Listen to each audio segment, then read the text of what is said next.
ಮಾಡಿ ಆಗ್ಯಾರು ಸಣ್ಣ ಉಣಶಿ ಹಾಲು ಹಣ್ಣ ಬಟ್ಟೆ ನಂತರ ಬೆಟ್ಟದಂಗ ಮಾಡಿ ಆಗ್ಯಾರು ಸಣ್ಣ ಉಣಶಿ ಹಾಲು ಹಣ್ಣ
ಮಳ್ಳೆ ಮರುದಿನ ಸಣ್ಣಗೆ ಶುರುವಾಯ್ತು ಕದನ ಮದುವೆಯಾಗಿ ಸೊಸೆ ಮನೆಗೆ ಬಂದಳು ಮಳ್ಳೆ ಮರುದಿನ ಸಣ್ಣಗೆ ಶುರುವಾಯ್ತು ಕದನ ತಾಯಿಯರುಣ ತೀರ ಕೊಯನ ತಾಯಿಯರುಣ ತೀರ ಕೊಯನ ಒಬ್ಬತ್ತು ತಿಂಗಳು ಹತ್ತು ಎತ್ತು ತಾಯಿ ಹಡಗಳು ನಿನ್ನ ಮರೆತು ಆಗದ ಸ್ವಾದ ಒಬ್ಬತ್ತು ತಿಂಗಳು ಹತ್ತು ಎತ್ತು ತಾಯಿ ಹಡಗಳು ನಿನ್ನ ಮರೆತು ಆಗದ ಸ್ವಾದ ಹಿರಿಯ ಸೊಸೆ ಕೆಟ್ಟ ಬಾಳ ಅತ್ತಿ ಕೈಯಾಗ ಚಂದಾಗಿ ನಡೆದಿದ ಒಂದು ದಿನ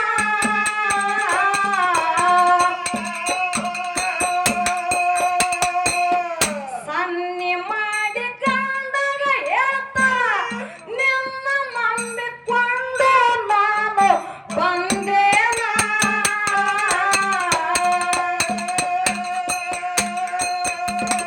ಹಿಡಿ ನನ್ನ ದಾರಿ ಆಗೋನು ಬ್ಯಾರೆ ಹಿಡಿ ನನ್ನ ದಾರಿ ಆಗೋನು ಬ್ಯಾರೆ ಹಿಡಿ ನನ್ನ ದಾರಿ ಆಗೋನು ಬ್ಯಾರೆ ಇದೇ ಊರಗ ಬಾಡಿಗೆ ಮನೆ ಮಾಡಿ ಮಾಡೋ ಜೀವನ ಹೆಂಗಾದ ಹಿರಿಸ್ವಾಸ ಪ್ಲಾನ ಇದೇ ಊರಗ ಬಾಡಿಗೆ ಮನೆ ಮಾಡಿ ಮಾಡೋ ಜೀವನ ಹೆಂಗಾದ ಹಿರಿಸ್ವಾಸ ಪ್ಲಾನ ತಾಯಿಯರುಣ ತೀರಿ ತೊಯನ ತಾಯಿಯರುಣ ತೀರಿ ತೊಯನ ಒಬ್ಬತ್ತು ತಿಂಗಳು ಹತ್ತು ಎತ್ತು ತಾಯಿ ಹಡದಾಳು ನಿನ್ನ ಮರೆತು ಅಡದಾಡ ಸ್ವಾದ ಒಬ್ಬತ್ತು ತಿಂಗಳು ಹತ್ತು ಎತ್ತು ತಾಯಿ ಹಡದಾಳು ನಿನ್ನ ಮರೆತು ಅಡದಾಡ ಸ್ವಾದ ತಮ್ಮ ಈ ಹಾಡಿನ ಒಳಗೊಂದು ಮರಮದ ಲಕ್ಷ್ಯ ಕೊಟ್ಟ ಕೇಳ್ರಿ ಏನದವ ಮರಮ ಅಂತದು ಆ ಬಡತನ ಪರಿಸ್ಥಿತಿ ಒಳಗೆ ಇಬ್ಬರು ತಾಯಿ ತಂದೆ ಕೂಡಿಕೊಂಡು ಬಾಳ್ವೆ ಮಾಡ್ತಿದ್ರು ಹೌದೌದಲ್ಲ 12 ದೇವರಿಗೆ ಹರಕೆ ಹೊತ್ತ ರಾಮ ಲಕ್ಷ್ಮಣರ ತರ ಇಬ್ಬರ ಮಕ್ಕಳಿಗೆ ಜನ್ಮ ಕೊಟ್ರು ಹೌದೌದಲ್ಲ ಆ ಜನ್ಮ ಕೊಟ್ಟ ಮಕ್ಕಳಿಗೆ ಕೂಲಿ ನಾಲಿ ಮಾಡಿ ಸಾಲಿ ಕಳಿಸಿದ್ರು ಒಳ್ಳೆ ಶಿಕ್ಷಣವನ್ನ ಮಕ್ಕಳಿಗೆ ಕೊಟ್ರು ಹೌದೌದಲ್ಲ ಇಬ್ರು ಮಕ್ಕಳು ಪ್ರಾಯಕ್ಕೆ ಬಂದ್ರು ತಮ್ಮ ಅವಾಗ ಏನಾಗ್ತದ ಪ್ರಾಯಕ್ಕೆ ಬಂದ್ರು ಮದುವೆ ಮಾಡ್ಬೇಕಾದ್ರ ತಾಯಿ ತಂದೆ ಕೈಯಾಗ ರೊಕ್ಕ ಇದ್ದಿತ್ತಿಲ್ಲ ಹೌದೌದಲ್ಲ ತಾಯಿ ತಂದೆ ವಿಚಾರ ಮಾಡ್ತಾರ ಏನ್ ವಿಚಾರ ಮಾಡಿದ್ರು ಮಕ್ಕಳು ಪ್ರಾಯಕ್ಕೆ ಬಂದಾರ ಏನಾರ ಮಾಡಿ ಮಕ್ಕಳ ಮದುವೆ ಮಾಡ್ಬೇಕಂತ ತಿಳ್ಕೊಂಡ ಏನ್ ಮಾಡ್ತಾ ಆ ಊರಾಗ ಏನ್ ಮಾಡಿದ್ರಪ್ಪ ಅಂತಂದ್ರ ಸಾಲ ತಗದ ಮಕ್ಕಳ ಮದುವೆ ಮದುವೆ ಮನಿ ಮುಂದೆ ಭರ್ಜರಿಯಾಗಿ ಮಾಡಿದ್ರು. ಹೌದೌದಲ್ಲ ಹಿರಿ ಸೊಸಿ ಕಿರಿ ಸೊಸಿ ಮನಿಗೆ ನಡಿಲಕ್ಕ ಬಂದ್ರು. ನಡಿಲಕ್ಕ ಬಂದಿರ್ತಕ್ಕಂತ ಟೈಮ್ ಒಳಗ ಏನಾಯ್ತಪ್ಪ ಅಂತಂದ್ರೆ ಹಿರಿ ಸೊಸಿ ಅತ್ತಿ ಜೋಡಿ ಚಂದ ಇರ್ಲಿಲ್ಲ. ಏನ್ ಮಾಡ್ತಾಳ? ಒಂದೇ ದಿವಸಿಗೆ ಕದನ ತೆಗಿಲಕತ್ತಳು. ಗಂಡಗೆ ಕರೆದು ಹೇಳ್ತಾಳ, ಏನಂತ? ಪತಿದೇವ, ನಿಮ್ಮ ತಾಯಿ ತಂದೆ ನಮ್ಮ ಮದುವೆ ಮಾಡ್ಬೇಕಾದ್ರ ಸಾಲ ತೆಗೆದು ಮದುವೆ ಮಾಡ್ಯಾರ. ಈ ಸಾಲ ತೀರಿಸ್ಬೇಕಾದ್ರೆ ಈ ಭಾರ ಎಲ್ಲ ನಮ್ಮ ಮ್ಯಾಗ ಬಿದ್ದದ. ಹೌದು, ನಾವು ಮನೆ ಬಿಟ್ಟು ಹೋದೇವಪ್ಪ ಅಂತಂದ್ರೆ ಸಾಲ ನಮ್ಮದಿಂದ ದೂರ ಆಗತ್ತದ. ಏನಾರೆ ತಾವ್ ಏನಾರೆ ಮಾಡ್ಕೊಳ್ಳೋದಕ್ಕ ನಾವು ಮನೆ ಬಿಟ್ಟು ಹೊರ ಹೋಗಿ ನಾವು ಬ್ಯಾರೆ ಬಾಳ್ವೆ ಮಾಡೋದು, ಬ್ಯಾರೆ ಜೀವನ ಮಾಡೋದು ಅಂತ ತಿಳ್ಕೊಂಡ ಏನ್ ಮಾಡ್ತಾಳ? ಹಿರಿ ಸೊಸಿ ತನ್ನ ಗಂಡನ ಕರ್ಕೊಂಡು ಮನಿ ಬಿಟ್ಟು ಹೊರಗೆ ಹೋದಳು. ಅದೇ ಊರಾಗ ಬಾಡಿಗೆ ಮನಿ ಮಾಡಿ ಇದ್ದು ಕೂಡಲೇ ಇದು ಕಿರಿ ಸೊಸಿ ಕಿರಿಯವನ ಮತ್ತೆ ಹೆಂಡತಿಗೆ ಗೊತ್ತಾಯ್ತು. ಗೊತ್ತಾಗಿ ಆಕಿನೂ ತನ್ನ ಗಂಡಗ ಕರೆದು ಹೇಳ್ತಾಳ, ಏನಂತ ಹೇಳ್ತಾಳ? ಎಲ್ಲಾ ಸಾಲ ಎಲ್ಲ ತಮ್ಮ ಮೈ ಮ್ಯಾಗ ಬೀಳ್ತದ ಅಂತ ತಿಳ್ಕೊಂಡ ಮನಿ ಬಿಟ್ಟು ನಿಮ್ಮ ಅಣ್ಣ ಮತ್ತ ನಮ್ಮ ಅಕ್ಕ ಮನಿ ಬಿಟ್ಟು ಹೊರಗೆ ಹೋಗ್ಯಾರ. ಈ ಸಾಲ ನಮ್ಮ ಮೈ ಮ್ಯಾಗ ಬರ್ತದ, ನಾವು ಹೊರಗೆ ಹೋಗೋಣ ಅಂತ ತಿಳ್ಕೊಂಡು ತನ್ನ ಗಂಡನ ಕರ್ಕೊಂಡ ಸಣ್ಣಕ್ಕಿನ ಮನಿ ಬಿಟ್ಟು ಹೊರಗೆ ಹೋದಳು. ಇಬ್ರು ಮಕ್ಕಳು ತಾಯಿ ತಂದೆದಿಂದ ಎರವಾಗಿ ಹೋದರು. ತಮ್ಮ ತಾಯಿ ತಂದೆ ದುಃಖ ಮಾಡಿ ಅಳ್ಳಕತ್ರು. ಏನಂತ? ದಿನ ಪ್ರತಿ ಸಾಲಗಾರ ಮನೆಗೆ ಬಂದ್ರ ಕಾಟ ಕೊಡ್ಲಕತ್ರು. ಏನು ಮಾಡಬೇಕು, ಹೆಂಗ ಮಾಡಬೇಕು ಏನು ತಂದೆಗೆ ತಿಳಿದಿಲ್ಲ, ತಾಯಿ ತಂದೆಗೆ ತಿಳಿದಿಲ್ಲ. ಅವಾಗ ತಂದೆ ಆಗಿರ್ತಕ್ಕಂಥವ ಏನ್ ಮಾಡ್ತಾನ, ಮಗ ಏನು ಉತ್ತರ ಕೊಡ್ತಾನ, ಏನೇನ್ ಆಗ್ತದ ಅಂತಕ್ಕಂಥದ್ದು ಕೇಳು. ಹೆಂಡತಿ ಮತಿಗೆ ಪ್ಯಾರಿ ಹೋದ ಬದಲಾಗಿ ಹೋಗಿದ್ದ ಮನಸ್ಸ ಭಾವನ.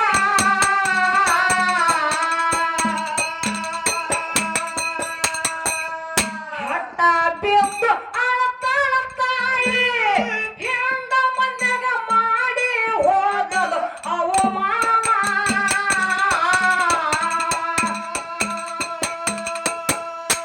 ತಮ್ಮನ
ನೋಡು ಮಗನಿಗರೆ ಹೋಗಿ ರೊಕ್ಕ ಕೇಳ್ಬೇಕಂತ ತಿಳ್ಕೊಂಡ.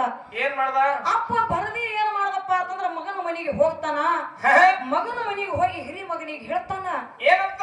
ಯಪ್ಪ ನಿಮ್ಮ ಮದುವೆ ಮಾಡ್ಬೇಕಾದ್ರ ಸಾಲ ಮಾಡಿ ನಿಮ್ಮ ಇಬ್ಬರು ಅಣ್ಣ ತಮ್ಮರ ಮದುವೆ ಮಾಡಿನು. ಮಾಡಿನ್ರಿಪ್ಪ. ಆ ಸಾಲಗಾರರ ಮನೆಗೆ ಬಂದ ರೊಕ್ಕ ಕೇಳಕತ್ತಾರ, ನೀ ಏನರೇ ಸ್ವಲ್ಪ ರೊಕ್ಕ ಕೊಟ್ಟೆಪ್ಪ ಅಂತಂದ್ರ ಅವ್ರ ಸಾಲ ಮುಟ್ಟಿಸ್ತೀನೋ ಯಪ್ಪ ಅಂತೇಳಿ ಮಗನಿಗೆ ಕೇಳ್ದ ಕೂಡ್ಲಿ ಅವಾಗ ಮಗ ಅಂತಾನ ಅಪ್ಪಗ, ಏನಂದ? ಯಪ್ಪ ನಮ್ಮ ಮದುವೆ ಸಾಲ ತೆಗೆದು ಮಾಡತ್ತೆ ನಿನಗೇನ ಹೇಳಿಲ್ಲ. ಏನ್ ಹೇಳಿಲ್ಲ ನನಗ? ನೀ ಏನು ಸಾಲ ಮಾಡಿದಿ ನಿನ್ನ ಸಾಲ ನೀನೇ ಬಲ್ಲ, ನನ್ನ ಮನೆಗೆ ನೀ ಬರ್ಲಾಕ್ ಹೋಗಬೇಡ. ಇನ್ನೊಮ್ಮೆ ಸಾಲ ನನ್ನ ಮನೆಗೆ ಬಂದಿಯಪ್ಪ ಅಂತಂದ್ರೆ ನೀ ತಂದೆ ಅನ್ನೋದು ಸಹಿತ ನಾನು ನೋಡಲ್ಲತ್ತೇಳಿ ಅಪ್ಪಗ ಬೈದ ಕಳಿಸದ. ಹೌದೌದ್ರಲ್ಲೇ. ಅಪ್ಪ ದುಃಖ ಮಾಡಿ ಅಳ್ಕೊತ ಮನೆಗೆ ಹೋದ. ಏನು ಮಾಡ್ಬೇಕು ಅನ್ನೋದು ಗೊತ್ತಾಗಲಿಲ್ಲ. ಇನ್ನು ಬ್ಯಾರೆ ಕೆಲಸ ಏನಪ್ಪಾ ಅಂತಂದ್ರೆ ಬ್ಯಾರೆದ ಏನು ಕೊಡುದಿಲ್ಲ. ಹೌದು. ಗೌಡ್ರ ಮನೆಯೊಳಗ ಜೀತದ ಆಳಾಗಿ ಕೆಲಸ ಮಾಡ್ಬೇಕಂತ ತಿಳ್ಕೊಂಡು ಗೌಡ್ರ ಮನೆಗೆ ಹೋಗ್ತಾನ. ಹೋಗಿ ಗೌಡ್ರ ಮನೆಯೊಳಗ ಜೀತದ ಆಳಾಗಿ ಸಾಲ ಮುಟ್ಟಿಸೋ ಸಲುವಾಗಿ ಕೆಲಸ ಮಾಡ್ಲಕತ್ತ. ಹೌದಲ್ಲ. ಕೆಲಸ ಮಾಡ್ಲಕತ್ತ ಕೂಡ ದಿನ ಪ್ರತಿ ಊರಾನ ಜನರು ಬಂದು ತಾಯಿಗೆ ಚುಚ್ಚಿ ಮಾತು ಮಾತಾಡಕತ್ರು. ಏನು? ತಾಯಿಗೆ ಚುಚ್ಚಿ ಮಾತು ಮಾತಾಡಕತ್ರು. ಇದು ಆಕಿಗೆ ಏನಪ್ಪಾ ಅಂತಂದ್ರೆ ಹಿಂಗಸ್ಕೋಲಕ್ ಆಗಲಿಲ್ಲ. ಹೌದೌದಲ್ಲ. ಅವಾಗ ತಾಯಿ ಮನಸ್ಸಿನೊಳಗೆ ವಿಚಾರ ಮಾಡ್ತಾಳ. ಏನ್ ವಿಚಾರ ಮಾಡಿದಳು? ಆ ಬಡತನ ಪರಿಸ್ಥಿತಿ ಒಳಗ ರಾಮ ಲಕ್ಷ್ಮಣ ತರ ಇದ್ದಿರ್ತಕ್ಕಂತ ಮಕ್ಕಳಿಗೆ ಕೂಲಿ ನಾಲಿ ಮಾಡಿ ಸಾಲಿ ಕಲಿಸ್ದೇವಿ. ಆ ಮಕ್ಕಳ ಸಲುವಾಗಿ ನಮ್ಮ ಜೀವಾನಿ ಮುಡುಪಾಗಿಟ್ಟದೇವಿ. ಆ ಮಕ್ಕಳು ನಮಗಿಬ್ಬರಿಗೆ ಎರವಾಗಿ ಹೋದ್ರು. ಹೌದಲ್ಲ. ನನ್ನ ಗಂಡ ಜೀತದೊಳಗೆ ಕೆಲಸ ಮಾಡ್ಲಕತ್ತಾನ. ಹೌದು. ನನ್ನ ಗಂಡಗ ಸೈತಾನ ಏನಪ್ಪಾ ಅಂತಂದ್ರೆ ಬೆನ್ನೆಲುಬಾಗಿ ನಿಂದ್ರುದಾಗಲಾಗ್ಯದ. ಊರನ ಜನ ಎಲ್ಲ ನನಗ ಚುಚ್ಚಿ ಮಾತಾಡ್ಲಕತ್ತಾರ. ಈ ಭೂಮಿ ತೆನೆ ಮ್ಯಾಗ ಇದ್ದರೆ ಏನು ಮಾಡ್ಲತ್ತ ತಿಳ್ಕೊಂಡ್ ತಾಯಿ ಏನು ಮಾಡಿದ್ರು? ಏನ್ ಮಾಡ್ತಾಳ? ಮಧ್ಯರಾತ್ರಿ ಒಳಗ ಮನಿ ಬಿಟ್ಟ ಅಡವಿ ಯಾರೇನ ದಾರಿ ತಾಯಿ ಹಿಡಿದಳು ತಮ್ಮ. ಹೌದೌದಲ್ಲ. ಅಡವಿ ಯಾರೇನದಾಗ ಹೋಗಿ ಪ್ರಾಣ ಕೊಟ್ಟಳು. ಹುಡುಕ್ಯಾಡ್ತಾರ ತಾಯಿ ಅಲ್ಲಿ ಸಿಗಲಿಲ್ಲ. ಅವಾಗ ಸಿಗಲಿಲ್ಲ. ಏನ ಜೀವಿತದೊಳಗೆ ಕೆಲಸ ಮಾಡ್ತಿದ್ದ ತಂದಿ ಗೊತ್ತಾಯ್ತ ಗಂಡಗ ವಿಚಾರ ಮಾಡ್ತಾನ ಅಂತಾನ. ಏನ್ ವಿಚಾರ ಮಾಡಿದ? ನಾ ಇರೋ ತನಕ ನನ್ನ ಸಾಲ ಮುಟ್ಟಲಿಲ್ಲ. ಇದ್ದಕ್ ಹೋಗ್ಬೇಕೆ ನನ್ನ ಹೆಂಡತಿ ನನಗ ಬಾಳ ಸಂಗತಿ ನನ್ನ ಜೊತೆಗಿದ್ದಳು. ಆಕಿನೂ ಹೋದಳು. ನಾರೇ ಇದ್ದು ಏನ್ ಮಾಡ್ಲಿ? ನಾ ಹೋದ ಮ್ಯಾಗಾರೆ ನನ್ನ ಸಾಲ ಮುಟ್ಟುತ್ತದೆ ಅಂತೇಳಿ ಗೌಡ್ರ ಮನೆಯೊಳಗೆ ಇದ್ದಿರತಕ್ಕಂತ ವಿಷ ತಗೊಂಡು ತಾನು ಪ್ರಾಣ ಬಿಟ್ಟ ಆತ್ಮೀಯ ಬಂಧುಗಳೇ. ಇಲ್ಲಿ ಒಂದು ಮಾತು ಏನ್ ಹೇಳೋದೈತಿಪ್ಪ ಅಂತಂದ್ರ, ಏನ್ ಹೇಳ್ತೀರಿ ಮಾತ? ಇಲ್ಲಿ ಒಂದು ಮನಿತಾನನೇ ಸ್ಮಶಾನ ಆಗಿ ಹೋಯ್ತು, ಒಂದು ಮನಿತಾನೇ ರಣ ಆಗಿ ಹೋಯ್ತು. ಎದರದಿಂದ? ಇದು ಸಾಲ ಮಾಡಿದ್ರಿಂದ. ಸಾಲ ಮಾಡಿದಕ್ಕಾಗಿ ಮತ್ತು ತಂದೆ ತಾಯಿದಿಂದ ಮಕ್ಕಳ ಅಗಲಿ ಹೋಗಿದ್ದಕ್ಕಾಗಿ ಒಂದು ಮನಿತಾನನೇ ಸ್ಮಶಾನ ಆಯ್ತು. ಇವತ್ತಿನ ದಿವಸ ಈ ಜೀವನದೊಳಗೆ ಏನೂ ಇಲ್ಲ. ಏನಪ್ಪಾ ಅಂತಂದ್ರೆ ಕಾಶಿಗೆ ಹೋಗುವಂತ ಪ್ರಸಂಗ ನಮಗೆ ಯಾರಿಗೆ ಬರುದಿಲ್ಲ. ಇಲ್ಲಿ ಮನಿ ಒಳಗೆ ಎದ್ದುಕೊಂಡೇ ತಾಯಿ ತಂದೆ ಸೇವೆ ಮಾಡಿದೀವಪ್ಪ ಅಂತಂದ್ರ ತಾಯಿನೇ ಕಾಶಿ ತಂದೆನೇ ರಾಮೇಶ್ವರ. ಇವರು ಸೇವೆ ಮಾಡಿದಪ್ಪ ಅಂತಂದ್ರ ಕಾಶಿಗೆ ಹೋದಷ್ಟೇ ಪುಣ್ಯ ಬರೋದಂತೇಳಿ ಶಾಸ್ತ್ರ ಹೇಳ್ತದ. ಪುರಾಣ ಪಂಡಿತರು ಹೇಳ್ತಾರ ಈ ಮಾತ. ಅದಕ್ಕಲ್ಲಿ ಹೇಳ್ತಾರ ಏನಂತ? ಏನೈತೆ ಜೀವನದಾಗ ಹೋಗುದೈತೆ ಮಣ್ಣಾಗ. ಏನೈತೆ ಜೀವನದಾಗ ಹೋಗುದೈತೆ ಮಣ್ಣಾಗ. ಚಿಂತಿಲ್ಲದೆ ಕೂಡುದೈತೆ ಜಂತಿಲ್ಲದ ಮನೆಯಾಗ. ಚಿಂತಿಲ್ಲದೆ ಕೂಡುದೈತೆ ಜಂತಿಲ್ಲದ ಮನೆಯಾಗ. ಹರಿವ ನೀರು ನಮ್ಮ ಜೀವನ, ಮೂರು ದಿನದ ಈ ಯೌವನ. ಸಂಸಾರ ಎಂಬುವುದೊಂದು ಸಾಗುವ ಟ್ರೇನ. ಸಂಸಾರ ಎಂಬುವುದೊಂದು ಸಾಗುವ ಟ್ರೇನ. ಯಾತಕ ಸೋಕೆ ಮಾಡ್ತೀರಿ ಗಳಿಕೆ, ಯಾತಕ ಸೋಕೆ ಮಾಡ್ತೀರಿ ಗಳಿಕೆ. ಸಾವು ಬರುವುದು ನಮ್ಮನ್ನು ಹುಡುಕಿ. ಏನೈತೆ ಜೀವನದಾಗ ಹೋಗದೈತೆ ಮಣ್ಣಾಗ. ಏನೈತೆ ಜೀವನದಾಗ ಹೋಗದೈತೆ ಮಣ್ಣಾಗ. ಚಿಂತಿಲ್ಲದೆ ಕೂಡುದೈತೆ ಜಂತಿಲ್ಲದ ಮನೆಯಾಗ. ಚಿಂತಿಲ್ಲದೆ ಕೂಡುದೈತೆ ಜಂತಿಲ್ಲದ ಮನೆಯಾಗ. ಜೀವನದೊಳಗೆ ಏನು ಇಲ್ಲ. ಇರೋ ತನಕನು ತಾಯಿ ತಂದೆ ಸೇವೆ ಮಾಡ್ಬೇಕಪ್ಪ ಅಂತಂದ್ರ ಒಂದು ಮುಕ್ತಿ ಮಂದಿರಕ್ಕೂ ಹೋಗಿ ಮುಟ್ಟುತ್ತೇವೆ ಅಂತಕ್ಕಂತ ಮಾತು ಇವತ್ತಿನ ದಿವಸ ಹೇಳುತ್ತಾ. ತಾಯಿ ತಂದಿ ಸೇವೆ ಮಾಡೋ ಮಂದಿ ಯಾವ್ದಿಲ್ಲಲ್ರಿ ಈಗ. ಮತ್ತೆ ಯಾರು ಸೇವೆ ಮಾಡೋರು? ಹೆಂಡ್ರು ಸೇವೆ ಮಾಡೋರ್ದ. ಹಂಗೇನಿಲ್ಲ. ಆ ಬ್ಯಾರೆ ಕಡೆ ಇರಬಹುದು. ಇವತ್ತಿನ ದಿವಸ ತಡವಲ ಗ್ರಾಮದೊಳಗ ಹಿರಿಯರ ಒಳಗೆ ಹೆಂಗ ಕುಂತದ ಗೊತ್ತದನು? ಹೆಂಗ್ ಕುಣಿದವ ದೈವ. ಇವ್ರೆಲ್ಲಾರು ತಾಯಿ ಸೇವೆ ಮಾಡದವ್ರಿ ಅದಾರ, ಮಾಡುವವ್ರಿ ಅದಾರ. ಈ ಕಡೆ ನಮ್ಮ ಊರ್ ಕಡೆ ಇಲ್ಲ, ನಿಮ್ಮೂರ ಕಡೆ ಇಲ್ಲ. ಅದಕ್ಕೆ ಇರ್ಲಿ ತಮ್ಮ ಬಾಳೆನ ಮಾತಾಡುವಂತ ಅವಶ್ಯಕತೆ ಇಲ್ಲ. ಮತ್ತ ಮುಂದಿನ ಸಂಧಿ ಹಿಂಗೆ ಮಾತಾಡ್ಕೊತ ಹೋಗುದದ. ಈ ಚಾಲ ಮುಂದುವರ್ಸೋದು. ಮಾನ ಹೋದ ಮೇಲೆ ಪ್ರಾಣ ಬೇಕು